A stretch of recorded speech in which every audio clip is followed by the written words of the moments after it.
Handog ng Radyo Pilipinas World Service ang programang Global na Tayo. Pag-uusapan, hihimayin, aalamin ang mga isyung pinag-uusapan ng bayan at dadalhin sa pandaigdigang plataforma. Global na Tayo, talakayang hindi lang pambansa, bagkus pang global community pa. Global na Tayo, dito sa Radyo Pilipinas World Service, ang online digital station ng Pilipino saan man sa mundo. Tara na, Global na Tayo! Muli po, isang mapagpalang pagbati ngayong araw na ito at welcome na naman sa isa pang edisyon ng programang Global na Tayo. Ang programang Global na Tayo hatid po sa inyo ng Radyo Pilipinas World Service. Ang Radyo Pilipinas World Service ay isa po sa mga himpilan ng Presidential Broadcast Service Bureau of Broadcast Services. Ako po ang inyong lingkod, Ray Sampang. Kasama pa rin po namin maglilingkod sa inyo ang ating Global na Tayo team, of course.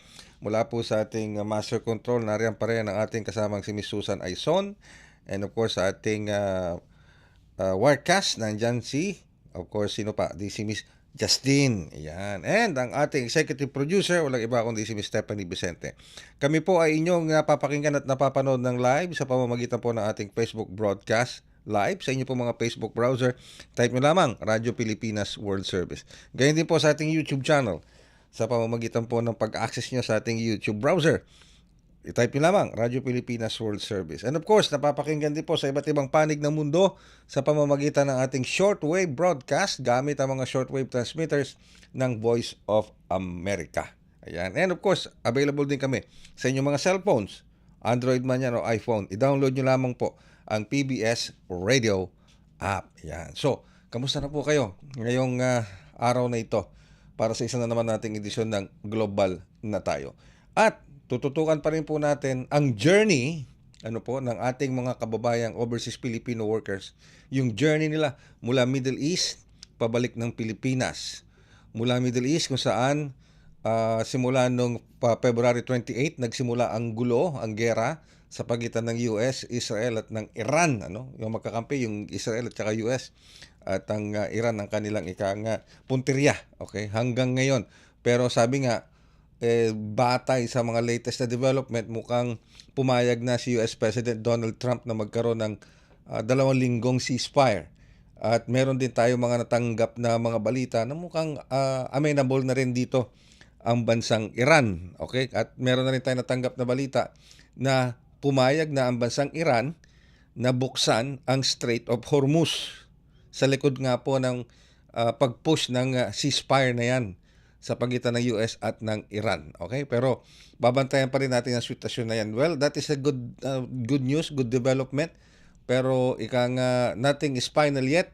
Patuloy pa rin tayo nakatutok dyan. Tulad ng pagtutok natin sa ating kababayan si Miss Kate Acson. Yan. Si Miss Kate Acson kasi ay isa nating kababayang OFW. Repatriated na po siya. Ibig sabihin, nandito na po siya sa bansa. Siya po ay na-repatriate mula sa United Arab Emirates. At aalamin natin kamusta ang kanya naging journey sa pagbalik niya dito sa Pilipinas at ano bang mga naitulong sa kanya ng Philippine Embassy sa UAE, ano ba yung mga naibigay na tulong sa kanya kung meron man ng DMW at ng OWA, at ano bang plano ni Miss Kate Acson ngayong nandito na siya sa Pilipinas. Mag-i-stay na ba siya o may balak pa rin ba siyang bumalik sa ibang bansa? So nasa line na po natin siya live via Zoom, si Miss Kate Acson. Kate, magandang umaga. Hello. Hello po. Good morning po. Hello Kate. Kamusta ka na? Ha? Maraming salamat sa pagpapaunlak mo sa ating programa dito sa Global na Tayo. Okay. Parang naman po. Okay, sige Kate. Magkukwentuhan tayo, Kate, ha? Magkukwentuhan tayo para malaman ng ating mga kababayan nandito sa Pilipinas at maging yung mga kababayan nating nasa abroad pa rin, nasa Middle East, yung journey mo. So, ibig sabihin ba nito, Kate, kailan ka na-repatriate mula sa United Arab Emirates? Kailan ka nakabalik? Bali, like 1 week ago, supposed to be 2026 dapat yung flight namin, pero na-move yun ng 27 Thursday. Thursday talaga kami nakalipad. 27, I think that was 27 last week. So, anong pakiulit lang, anong petsa ka nakarating sa Pilipinas? Nakabalik? March 27 po. March 27. Okay. 27 if I'm not mistaken. Parang nawawala na rin po ako sa kalendaryo. But that was Thursday po last week. Okay. Oh, Na-overwhelm sa lahat ng nangyayari. Oo nga, oo nga. Pero ano ba? Natatanda mo ba kung ilan yung mga kasama mong na-repatriate noong March 27? As per the status po, 349 daw po kami. Ayun, okay. 349 sa flight na yun, sa flight Isa na yun yun. sa Balik pinaka kami po yung, kami po yung third batch ng na-repatriate from UAE. Mhm, mhm. I'm not sure kung sa buong Middle East, ika-ilang batch kami, pero ika-apat ata. Kung sa buong Middle East. But from UAE, third batch po kami. Alright. Ano naman ang naging trabaho mo sa UAE bago ka nagpa-repatriate? Bali, I was working po sa healthcare industry po. I just don't want to name the company for the ano na lang din po. Pero I work po as a front desk or patient coordinator sa isang malaking hospital sa UAE. Mhm. And I've been with that company for more than 7 years na din po. Ba, matagal na rin 7 years? 7 years? Yes po.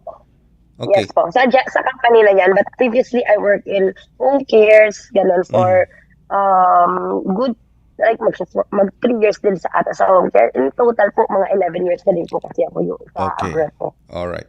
So, okay. So, tapos na ba yung exit visa ka na ba? O talagang nag-decide ka lang na, hindi, uuwi na ako kasi medyo magulo dito, gusto ko na umuwi. Ganon. Ano ba? Bali, to be honest po, prior po nag-break out yung war sa Middle East, there's a plan naman talaga for me, para sa akin na mag-annual leave. At saka, pasalamatan ko din po yung company ko kasi my company was very good to me po. Like, nung nagtatrabaho ako, napansin na din po nung ng manager ko that I work in a very stressful position po. So, kahit yung manager ko mismo, prior the war, he offered me to, Kate, you need a mental break. You need to go home first and, take your annual leave, kung magaganon. Prior nag-break out yung war. Tapos nung 28 na po, February 28, start na po yung war, parang kasabay din po kasi yun nung Ramadan eh. So if you're working po sa ganun sa line ko po ng work, alam mo, dadagdag din po yun ng stress. Yung mga yung ganung pangyayari. So nung nag-break out na yung war, pansin na talaga ng manager ko na I really need a break. Like sabi nga ng manager ko, nung nakaraan, inofera lang kita, but I know ngayon, ipupush ko na talaga na you really need to have a break. Kasi ang family ko na din po sa Pilipinas, parang, hindi na din po sila at least sa mga naririnig nila sa news.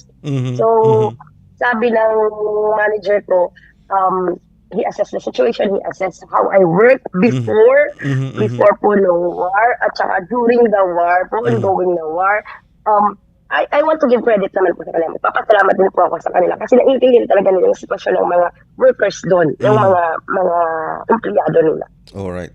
Okay, very, very understanding naman pala yung mga employers mo. Yes po. Sa naging Yes po. And I believe po dun sa UAE, in fairness naman po sa mga sa mga companies dun sa UAE, napaka naman po nila sa sitwasyon. Kumbaga, hindi Naintindihan naman sila nila. ganun talaga po. Oo, naintindihan talaga po nila. Okay. So, alright. Ngayon, ito na.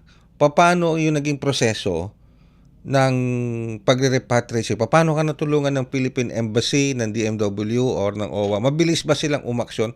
Meron ba kayong mga pinirmahang, mga application po, may sinabit ba kayong mga dokumento?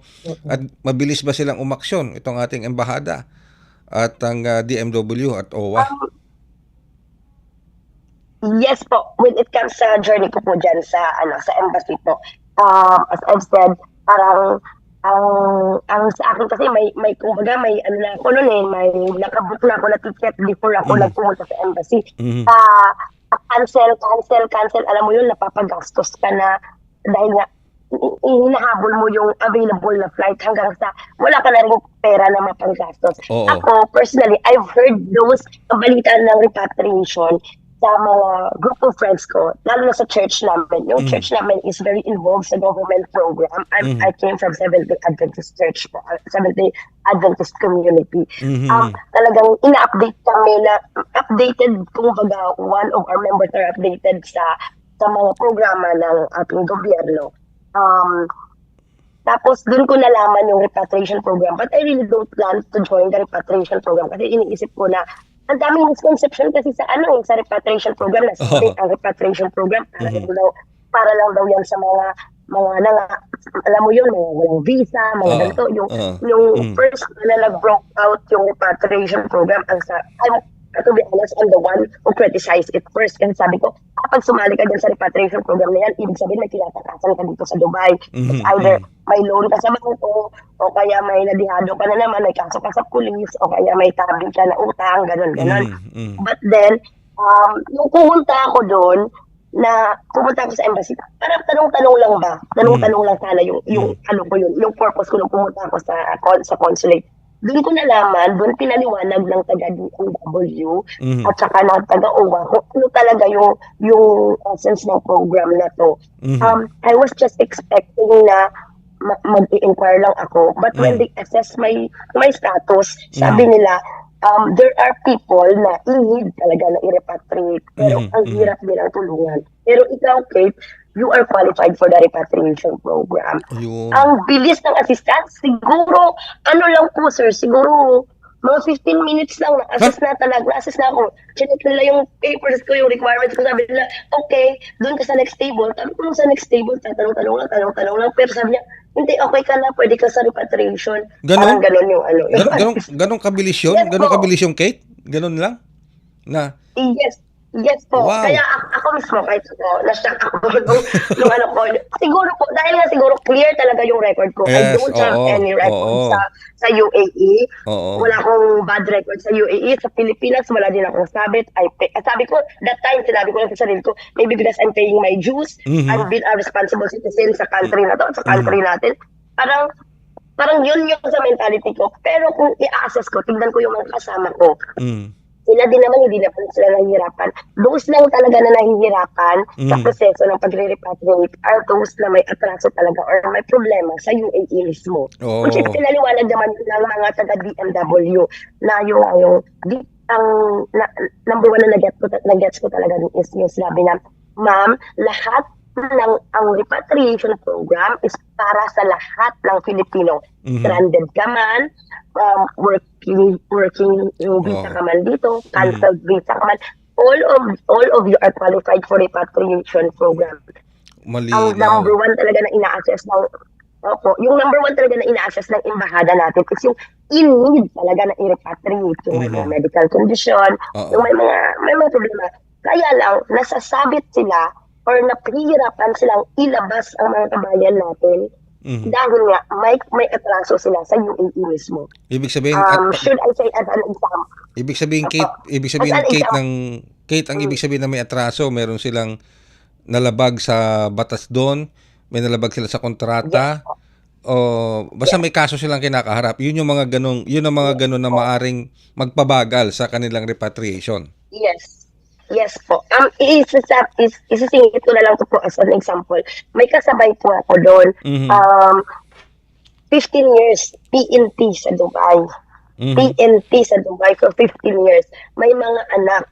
Yung mga anak po nila, walang papeles din. Naku. Alam mo yun, yung iba-ibang tatay, alam mo, United Nation lang ang sabi ng mga iba na nakasabay ko doon, iba-iba. Ikaw mismo, PNP ka na, nanganak ka pa ng tatlong PNP ka, PNP din yun. Umiiyak sa harap ng DMW officer, gusto nang umuwi ng Pilipinas. Yung DMW officer was so kind enough po, na-appreciate ko, nakalimutan ko yung pangalan niya, pero napaka-understanding niya. Siya din po mismo, pinapaliwanag niya in a way na maintindihan ni kabayan ba? Kabayan, kayo po ang number one namin dapat tulungan. Pero kasi may atraso kayo dito sa Dubai. You need to pay your dues. You need to process the documents ng mga anak nyo. Matutulungan po kayo namin yan. One of the officer can lead you to the proper agency kung saan kayo pwede pumunta. Pero sa inyo po yan, trabaho nyo po yan, bayaran nyo yung dues. It's on your shoulder na po, hindi na po sa Pilipinas yan. Tutulungan kayo ng embahada, pero do something for yourself then. And then there's another one there na lumapit sa DMW, gusto na magpa-repatriate. I-repatriate yun na kaming dalawa ng kapatid ko. Nasaan ba yung kapatid niya, sir? Nasa kulungan po, sir. Okay. Paano matutulungan? Nandun sa kulungan. Kailangan mo din kailangan mo i-settle muna yung score mo sa UAE before ka Mhm. malabas ng Pilipinas. Parang ganun. Mhm, mhm. At least Pero kung, may yes, nabibigay sir. kang mga example na kasi siyempre dumarating dito yung mga balita dito sa Pilipinas noon na mayroong mga hindi nare-repatriate o sa anumang dahilanan. So malinaw mismo galing sa by your own experience na hindi basta-basta marirepatriate kung may mga kasong kinakaharap. Tulad nung nabanggit mo kanina, no, yung magkapatid na i-repatriate nyo na kaming dalawang magkapatid, yung palang isa'y kasalukuyan nakakulong. So mukhang mahirap yun ha. Tama ka, hindi basta-basta masyadong magagawa yun. Kailangan munang ayusin yung kaso niya doon. Ako po, from the start po, napaka number one na critic, parang kumbaga, parang hindi din ako believe sa programang to. Pero siguro po kung na-educate lang lahat ng kabayan natin, kung nare-relay lang sa kanila ng maayos yung impormasyon, siguro po, maintindihan naman po nila. Kasi isa din na po ako, yun din po yung first hand na experience ko eh. Tapos yung sinasabi ng mga katrabaho ko na pag sumama ka dyan sa repatriation, hindi ka na makakabalik sa UAE. Pag ganito ganyan, makukulong ka sa Pilipinas. Parang mga ganon, may mga threat ba na, Mga parang mga misinformation. Yes po, marami po talaga. Kaya nga kami dito sa Radyo Pilipinas World Service, kaya namin kayo inimbitahan, pinilit na imbitahan para marinig kayo ng ating mga kababayan at malaman namin yung istorya nyo. At mismong mga kababayan natin, marinig yung journey nyo at mapatunayan nila na misinformation, mali yung impormasyon na pinaparating sa kanila na ikukulong ka pagdating sa Pilipinas o hindi ka asikasuhin, ganito, ganyan. So at least mabuti naman at nabigyan linaw mo yan, Kate, sa ating mga kababayan. So ngayon, ang bilis ng proseso. Repatriated ka na, pabalik ka na rito sa Pilipinas. So alam nung pamilya mo. Saan ba pamilya mo dito sa Pilipinas? Siya nga pala, Kate. Sa Negros po ako, Kabankalan City. Negros. Ilongga ka, Ilongga. Yes po, Ilongga Bitaya. Nakakaintindi ko din ng Bisaya kasi okay. I'm living sa border po. Alright. Pero Ilongga po. Ilongga, okay. Sige, pero ngayon nandito, alam nila na pauwi ka na, so nakauwi ka na, hanggang sa nakauwi ka, anong feeling nung nakita mo yung pamilya mo? Nung nakita-kita kayo? Sobrang saya, syempre. Alam mo yung stress ng nanay ko na ako lang kasi yung nag-iisang anak na babae, tapos ako pa yung nandun sa Dubai. Iba kasi yung araw-araw kong tinatanong, 28 days din kasi yun, more than 28 days, tinatanong ka, kamusta ka dyan, ganito, ganyan, para ikaw parang okay ka pa, nandun ka sa Dubai, okay ka pa, pero dahil nga tanong yung nanay mo, stress yung mga kaibigan mo, ikaw na lang yung nasi-stress para sa kanila. Yung parang gano'n. So nung nakauwi, talagang it's a big relief din po sa family ko. Kasi isa din po yun sa reason na talagang pinush kong umuwi. Kahit okay pa naman ako, to be honest, okay pa naman ako sa Dubai. Like, okay pa naman. Yung as I've said po, okay yung company ko, napaka-maalalahin yung tinutulungan kami ng company ko. Tapos ramdam din naman namin that the government, the UAE government are really helping the citizens at saka mga residents doon. Pero, syempre, iba din yung assurance ng family mo dito sa Pilipinas pag nakita ka talaga nila na you're well and good. Yes. Alam mo yun? Totoo yun, Kate. Pero anong plano mo ngayon? Nandito ka na sa Pilipinas, ano bang plano mo? Mag-stay ka na ba dito? Magsisimula ka ng sariling negosyo? Maghahanap ka ng trabaho dito? O may balak ka pang bumalik sa ibang bansa? To be honest po, I'm weighing things pa rin po. Kasi bago ako umalis ng Dubai, I'm in good terms with my company. At saka, the door is still open for me there kung babalik ako sa kanila. Dito po sa Pilipinas, may inaantay pa talaga na offer. Which is, I'm assured kung kasi nung dumating kami sa airport, sa Villamor Air Base, andun yung mga OWA personnel, pinaliwanag nila, shout-out na, napakalaking shout-out at thank you din po sa mga OWA personnel na ini-emphasize nila yung programa ng gobyerno para sa aming mga repatriated Filipinos na if you still want to work abroad, willing naman sila tulungan ka maghanap ng employer basta outside UAE lang, outside Middle East lang. Tapos isa yun sa mga program daw nila which is I can easily approach naman kasi meron namang OWA satellite dito sa amin. Tapos isa nga din po program that is they will help us reintegrate sa sistema or sa working force dito sa Pilipinas, which nag-aantay po ako ng magandang offer. To be honest, magandang offer from, kasi sabi naman ng OWA, i-assess naman po daw nila yung skills ko, yung experience ko, yung qualifications ko para mahanapan nila ako ng trabaho dito sa naangkop sa akin dito sa Pilipinas. And Okay, I'm waiting for that offer po from our local government. Pero Kate, nung pagdating mo dito sa bansa, may financial na tulong ba kagad binigay sa iyo ang DMW at ang OWA? Yes po. So, yes po. Meron po. Sa Dubai pa lang po. Sa Dubai pa lang yung BMW sa Dubai. Nagbigay na kagad sila doon pa lang. Assistance. Yes po. Sa Dubai pa lang po may binigay na cash assistance sa amin. At saka, dahil nga po active OWA member naman ako since then, may mga times lang, may mga ilang years, 2-3 years na hindi ako nakapagbayad ng OWA. Lalo na yung pandemic time. Hindi ako nakauwi, hindi ako nakabayad ng OWA. Those po na, nung check din ata, sa batch po namin, personally, sa batch namin, hindi na nila chinek yung OWA status namin. Pero I know, sa previous na batch, chinek nila yung OWA status. But as far as I know, if you are an active OWA member po, may assistance, cash assistance ka din po matatanggap sa OWA pagdating mo dito sa Pilipinas. That is apart from the cash assistance that you will again receive from the DMW dito sa Pilipinas. Yun. So meron Diba nang yung cash binigay. assistance sa DMW? May una nang binigay doon sa UAE bago kayo ma-repatriate. Tapos pagdating nyo pa dito, may binigay pa rin sa inyo na financial assistance. Yes po. Yes po, from OWA po. At saka from DMW Philippines. Pero talagang balak mo pa rin talaga magtrabaho abroad.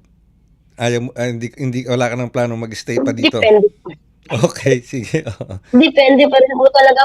May ina-apply po akong offer, to be honest. For now, I'm weighing things po. May inintay akong offer dito sa Philippines. Dito sa Pilipinas? Ayoko din po kasi i-break yung trust. Sa Pilipinas. Ayoko din naman po kasi, isa din po kasi sa ina-assess ko, check ko, wini-weigh ko, yung trust na binigay sa akin ng company ko sa Dubai. Yes, tama.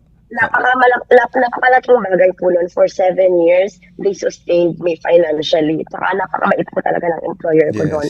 Kaya isa din ko yun sa nilulok ba ko. If there's nothing that can hold me more heavier here in Philippines, might as well I'll go back to UAE po or sa UAE po. Kahit magpa-assign na lang po ako sa ibang branches nila. Kasi global naman po yung company ko. Okay. Sige Kate, gusto ko man pahabain ito pero we're running out of material. Pero natutuwa ako. I'm very, very glad to see you happy. Sa tingin ko naman, happy ka dito sa bansa ngayon. And together with your family, kasama mo na yung mga mahal mo sa buhay. And I know yung puso mo nasa UAE pa rin by the looks of it sa pamamagitan ng kwento mo sapagkat napakaganda naman ng pagturing sa'yo ng employer mo doon. And siguro if the situation magbalik na sa normal sa UAE, pustahan tayo, babalik ka doon sa employer mo kasi maganda naman ang pakitungo sa'yo doon, di ba? Ayan. Pero sir, pwede ko lang po din pala masingit ng very light na. Sige. Yung local, yung LGU po namin dito sa Kabankalan, upon the time na nalaman nila na may taga sa amin, taga City of Kabankalan na na-repatriate, our local government was so good, so kind enough to alam kong may assistance kami galing OWA, papunta talaga sa bahay namin. Pero yung local LGU po namin, they made this initiative po na lahat ng repatriated Filipinos from Kabankalan, from Middle East, they are the ones picking up from the airport po hanggang sa ihatid talaga kayo sa baryo namin. So, napakalaking tulong po yun para sa amin na mga OFW. Yung makita mo na yung LGU, yung mayor nyo, yung vice mayor nyo, napaka-personal when it comes to extend their help po. So, isang malaking shoutout din po kay Mayor and Vice Mayor Miranda. Yeah. So, galing galing Mayor Mayor, ano pangalan ng Mayor? Benji Miranda po. Benji Miranda and Vice Mayor Divine Grace. Wow, hats off tayo dyan. Saludo tayo kay Mayor at Vice Mayor sa agarang pag-assist sa'yo. At siguro sa iba pa natin mga OFWs na taga Iloilo, yung mga Kabangkalan po. Kabangkalan. Alright. Kabangkalan, Negros Occidental. Yan. O sige. Well, anong advice mo, Kate, sa ating mga kababayan, lalo na yung nasa Middle East pa hanggang ngayon at nag-iisip pa kung magpapa-repatriate pa ba sila, avail pa nila yung repatriation, at pagdating nila dito sa Pilipinas. Sige, go ahead, Kate. Siguro, 3 things lang po. First po, be a responsible Filipino citizens. Kahit nandiyan kayo sa UAE, follow the government advice po. That's for your safety din po. Ikalawa po, be a responsible Filipino citizens para sa Pilipinas po. Pay your dues. Yung OWA, malaking bagay po yun. Dati I'm not that mindful when it comes to OWA. Pero nung nag-break out ang rules prior joining this repatriation program, nagbayad po talaga ako ng OWA po. At malaking tulong po talaga siya. And third po siguro is be informed po. Be informed. Huwag po tayo maniwala lang sa masabi-sabi ng mga tao kasi hindi po punta po tayo sa reliable source po talaga kung may gusto tayo. And fourth po pala, and never lose hope po. There's always a light at the end of the tunnel. Ika nga, put your faith po sa Panginoon and ipag-pray lang po natin yung sitwasyon. Napakaganda ng mga nabanggit mo, Kate. At lalo-lalo na yung there's always hope at the end, there's always light at the end of the tunnel. Tama ka dyan. Maraming salamat, Kate. We wish you all the best. Kung ano man ang maging desisyon mo, mag-stay ka man dito sa Pilipinas o bumalik ka abroad, we wish you all the best. And sana maging successful ka sa lahat ng iyong endeavors. Maraming salamat, Kate. Thank you po.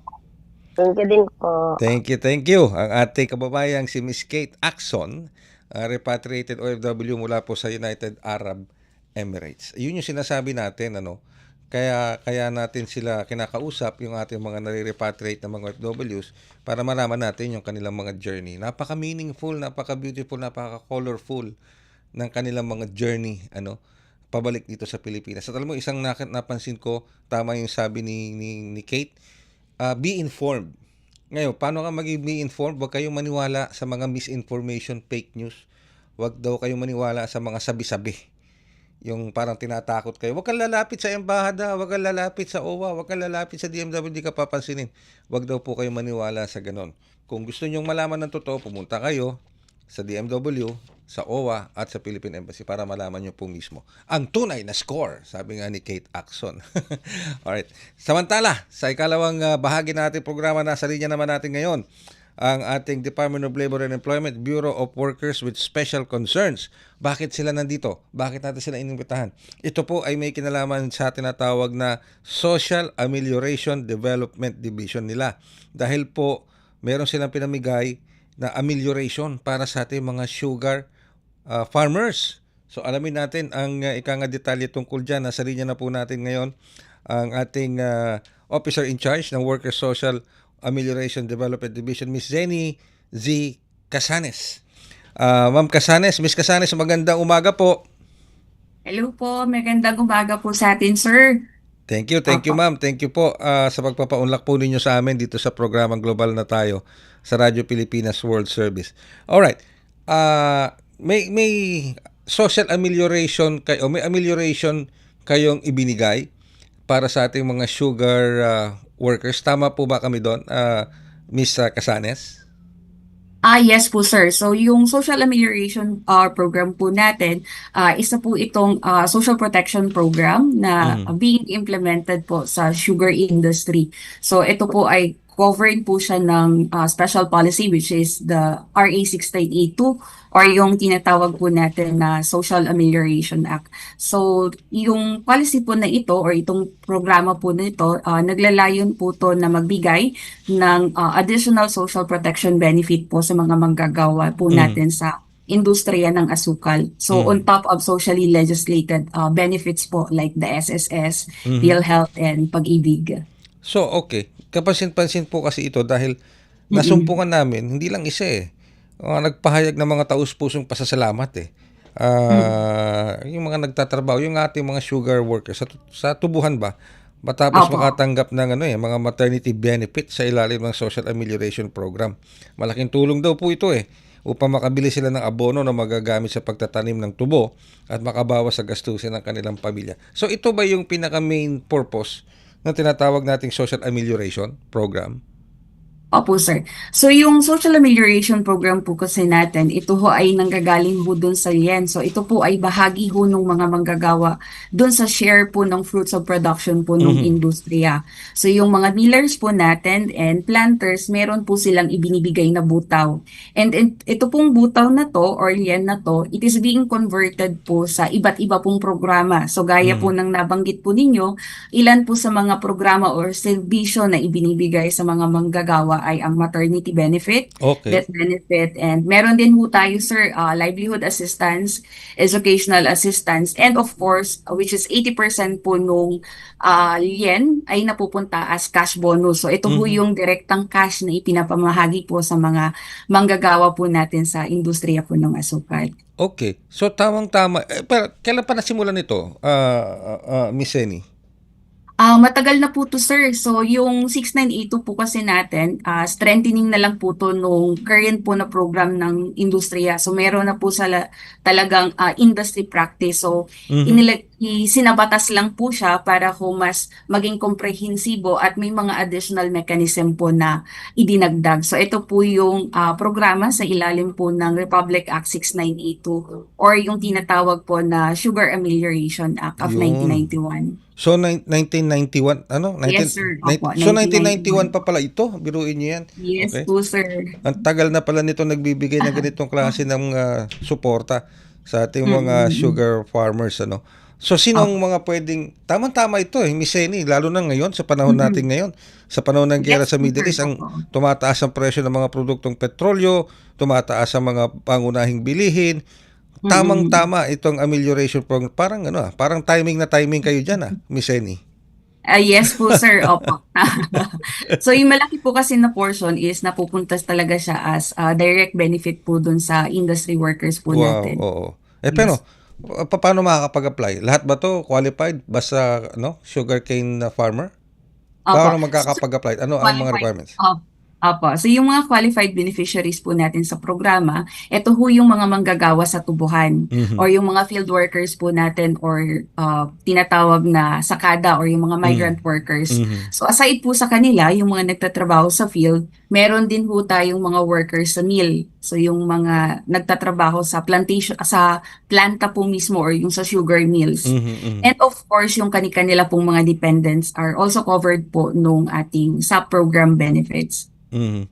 So okay. So basta okay, para lang klaro Miss Eni no. So Mm. any sugar farmer qualified siya basta nagtatrabaho siya sa isang sugar plantation or sugar Opo, sir. industry. Wala na Yes siyang po, sir. Tama po. So, pag sinabi po natin sugar farmer, ito po yung merong 5 hectares pababa mhm. na sinasaka. So, sila po yung Okay. entitled. So, hindi, Mm. kasi may mga malalaki din po tayo ng mga planters, sir. Mhm. So So, kinakailangan sugar planter ka pero 5 hectares pababa. Pag pataas ng 5 hectares hindi ka na qualified. yes, sir. Hindi na po siya qualified. Kasi hacienda na 'yon. Alright. Opo. Okay. So papaano yung mga ano ba 'yon? Kasi kung sa bukid kasi may mga nakikisaka, 'di ba? Yes, sir. Papaano naman yung Opo. mga sugar workers na nakikisaka lang sa tubuhan? Qualified din Yes, ba sir. sila? Opo. They are also covered po, sir. Oy, okay. And Yes, yes. who will certify them as talagang sugar farmer sila? Yung ba may-ari ng lupa na sinasaka Yes po, nila? yung may-ari po, sir, ng lupa na nag-aariendo po sila doon or meron po silang in-execute na any contract in Mhm. relation po dun sa pag-engage nila dun sa farm po na yon. And Alright. meron din po tayo, sir, sa tulong po ng ating mga provincial or field offices ng department, nagva-validate din po to gather additional information. Just in case po na walang mga ganong dokumento. Mhm. Hindi naman po kasi natin pwedeng i-deprive na sa benefits yung farmer po na yon, lalo kung siya po talaga ay contributing sa industry. Okay. Alright. Pero ganito, kasama rin ba dito yung kasi alam ko Negros, 'di ba, maraming sugar plantation diyan, tama ba? Alright. Yes, sir, tama po kayo. Yeah, kasi yung Ah, kausap na oo. Yung kausap natin kanina na OFW na repatriated, alam ko taga Negros yun So yun. Pero alam ko dito sa Luzon meron din, 'di ba? Yung at dito sa Tarlac, Yung Yes, sir. hacienda? Meron pa po. Sa, Meron pa po oo. sa Tarlac na isa pong sugar mill sa So, Region 3. so may mga qualified beneficiaries din tayo dyan sa Tarlac. Yes po, opo. Yung mga field workers at mill workers po. Okay. Alright. So, paano naman daw po nila paano naman natin masisiguro na patas at transparent ang pamamahagi ng benepisyo, Miss Seni? Sige po. So for purposes po ng transparency, so may mga inisyatibo po tayo na ginagawa sa ground. So meron din pong mga initial profiling na yung ating mga regional offices, and mahigpit din po sir yung validation process po natin through yung ating provincial at field offices. And aside po dun sir sa structure ng department, yung implementation po kasi ng policy na to, meron po tayong tinatawag na District Tripartite Council or yung DTC. So, bawat sugar mills po ay may kanya-kanya po itong DTC. And then, ito pong mga DTC na ito, meron po ditong mga sectoral representatives. So, meron po tayong mill workers representative na association at field workers association. So, through this association, they can validate po that these workers are entitled po to receive the benefits under the SAP. And of course, sir, yung fund po being managed by the department, it is being audited po ng ating commission and COA or yung commission and audit. Okay. So, alright. Ulitin ko lang magkano ano yan? Magkano matatanggap ng beneficiaryo? Just in case. Opo. Opo, for the maternity benefits, sir, yung ating pong female worker, they are covered po or entitled to receive 8,000 for the first 4 deliveries po to, sir, ha. And then for the death benefit naman po, yung kanyang dependents can claim 14,000. So on top pa po to dun sa ma-receive nila under SSS. Alright. Pero hindi lang maternity benefit ang ibinibigay Yes po, nitong sir. amelioration program na ito. 'Di ba, Ma'am Opo. Seni? Hindi So, lang naman 'yan. aside po dun, sir, meron din po tayo, yan nung nabanggit ko kanina, which is 80% nung yen is being distributed as cash bonus. So yung cash bonus po kasi, sir, nagva-vary po to dun sa production nung meal. So kung halimbawa po, on average po, sir, ha, sa loob ng meal, ay yung mga meal workers can receive po 8 to 10,000. Pag mas mataas, meron po mga 15,000 per click.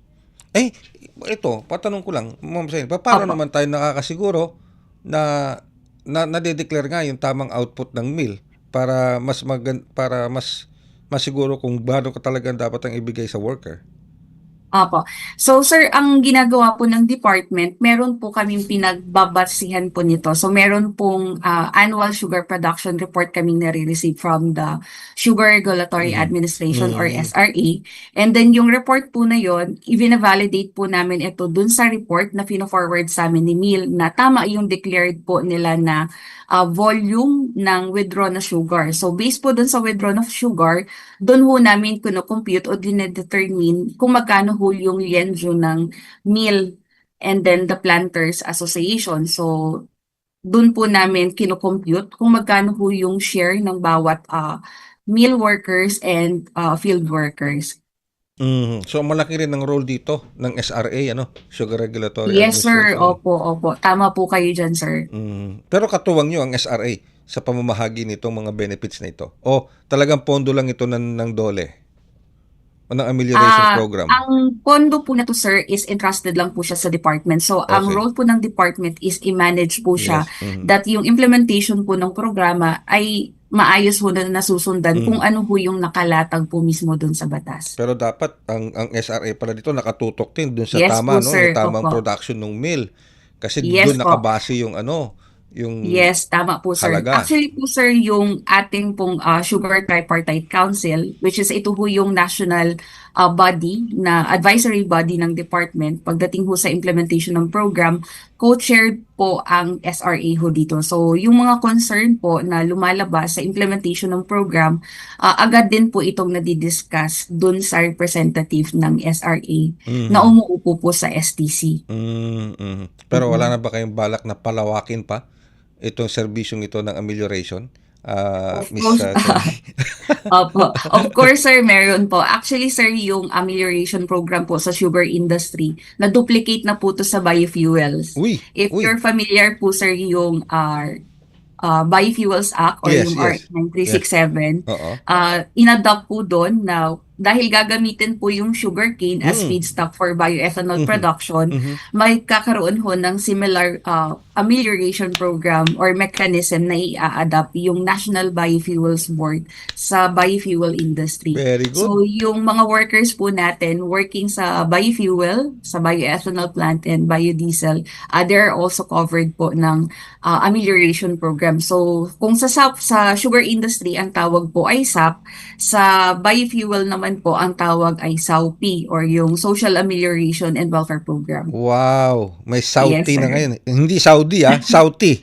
SAUP, sir. Saudi hindi Saudi, Saudi. Yan. Wow, Saudi po. galing, galing. So ibig sabihin yung mga involved dyan sa biofuel industry using sugar cane, meron na rin kayong version ng amelioration na Yes ito. po, sir. Ayan. Opo. So kailan And yung mga kailan field magsisimula workers po yan? natin, coconut farmers and sugarcane farmers, Oo. nakaka-receive na din po sila ng mga benepisyo. So Actually, sir, during the pandemic, Mhm. portion po nung ipinamigay sa mga workers ay nanggaling po dun sa SAUP Fund. wow. Lalo pa ngayon, Miss Jenny, mukhang tinitignan ang sugar cane, maski na ang coconut industry Opo, opo. sa pagpoproduce ng mas maraming biofuels na Yes dahil po, nga dito sir. sa Opo. krisis sa langis.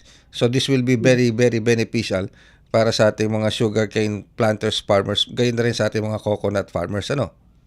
Yes, sir. Tama po. Yun, talaga naman. Okay. Alam nyo kasi nung kabataan ko, ako yung maliit nakatira ako sa ang mga magulang ko, mga lolo't lola ko, taga Tarlac. At noon, ang daming along the highway, puro tubuhan. Kasi malapit, hindi naman kami malapit, pero sako pa noon ng Hacienda Luisita, yung ilang portion ng highway doon. Mm-mm. So, ang ginagawa namin magkakaibigan noon, nagnanakaw kami ng tubo. Pag wala, yan ang pinaka-candy namin noon candy. Kinakagat lang namin yung tubo, tsaka ganun namin kainin ang tubo noon Okay. Pero ngayon wala na, wala na akong makita sa highway na tubuhan. Nandoon na lang sa pinakaloob ng Hacienda Luisita. Kaya naitanong ko nga kung meron pa ba tayong mga alam ko meron pa naman tayong Hacienda Luisita, pero kung ganun pa rin karami yung mga farmers natin na nagtatrabaho sa industriya ng tubuhan o pagtutubo sa Hacienda Luisita. Pero ang ganda nitong programang ito. 1991 pa pala ito. Okay, at tuloy-tuloy na nagbibigay ng tulong sa ating mga sugarcane workers or farmers. At ngayon, pati na dun sa Copra, dun sa biodiesel, meron na rin Yes, silang sir. Tama Saudi po. ito Saudi. SAUP, sir. SAUP. Oh, yun. Hindi Saudi hindi Ay, Saudi step SAUP, sir. Oh. SAWP. Yeah. Alright, thank you very much, Ma'am Seni. Of course, ano pa bang mensahe niyo? Baka meron pa ho kaming hindi na itanong na magandang iparating sa ating mga kababayan. Lalo na yung mga nakikinig sa atin ngayon. Meron akong mga kaibigan dito na taga Tarlac pa. Maya Paabak po kay tama ba? Tama. Maya Paabak po kay Kongan diyan sa Tarlac. Kasi hati yan May Kapampangan, may Ilocano, di ba? Dun sa Barrio Balingkanaway, sa may San Manuel, sa may Maliwalo, ayan, sa Matatalaib, hanggang dun, all the way hanggang Saragossa. Ayan. Okay, sige. Go ahead po, Miss Seni. Baka meron pa ho kayong gustong iparating na mensahe. Go ahead po. Sige po, sir. So sa ating po mga sugar workers, huwag po kayong mag-atubiling magparehistro at alamin po kung ano po yung mga benepisyo na pwede ho niyong matanggap under the Social Amelioration Welfare Program. So ang SAP po ay programa para sa inyo. Ito ay inyo pong karapatan at suporta mula sa industriya. So makapag-ugnayan lang po lamang tayo sa pinakamalapit po na DOL provincial or field office na malapit po sa ating tinitirhan. Maraming salamat, Miss Seni, at we wish you all the best, lalo-lalo na dyan sa amelioration program natin para sa ating mga sugarcane farmers, and maging dito sa expanded na amelioration program na ito para sa ating mga biofuel, concerning biofuel production natin ng mga involved dyan. Congratulations po sa inyo. Marami kami nababasa at narinig na mga pagbatit na natulungan po nitong amelioration program na ito. Congratulations and keep up the good work. Maraming salamat po, Miss Seni. Thank you po, sir. Thank you very much din po. Ay, thank you rin kay Miss Carla at ang Dole. Dole ang nagano nito, di ba? Ang tumulong sa atin na makapanayam si Miss Seni Casanes. Ayan. Oy, meron pala dito, habol ko lang ito kay Limaw. May message tayo natanggap dito kay Limaw, Lijo? Limaw Lijo. Nababasa nyo ba yung message niya, Christine? Humihingi siya ng, paano kami? Babasahin ko lang yung mga nakikinig at nanonood sa atin. Mula kay Limaw Lijo, paano kami, under kami agency ng PNR? Ang sabi daw po, na-receive yung kontra, kontra, baka kontrata. Kontra galing Dole, sabi ng attorney. Ganito na lang, hindi ko maintindihan. Limaw Lijo. Makikipag-ugnayan kami sa iyo ni Step regarding this para malinawan kung ano ba tong problemang to. At I cannot promise you anything, Limaw Lijo, hinggil dito, pero alamin muna namin ano ba yung punot dulo nitong message nito, ano ba yung detalye nito, at titignan namin kung anong matutulong namin, okay? Pero sabi ko nga, we cannot promise you, we do not want to give false hopes. Sana naintindihan mo, we do not want to give false hopes, but we will try our best na matugunan at mailapit ito sa Department of Labor and Employment. Alright, maraming salamat po sa inyong pagsubaybay sa isa na namang edisyon ng programang Global na Tayo. Pero bago ako tuluyan magpaalam, akala mo makakaligtas ka? Jerome Toledo? Akala mo makakaligtas ka, Jerome Toledo? Ng Radyo Pilipinas World Service? Hindi ka makakaligtas sa mata at pakiramdam ni Step Vicente. Di ba? Dahil si Step Vicente ang nagpaalala sa amin. At talagang inisa-isa niya kami na pinuntahan. Si Step Vicente, ang nagpaalala sa amin, Jerome Toledo, na birthday mo ngayon. Tama, birthday mo ngayon. So, ang pagbati namin sa iyo, wala ba tayong birthday song dyan? Wala, no? Sige, si Step na lang kakanta ng happy birthday sa iyo.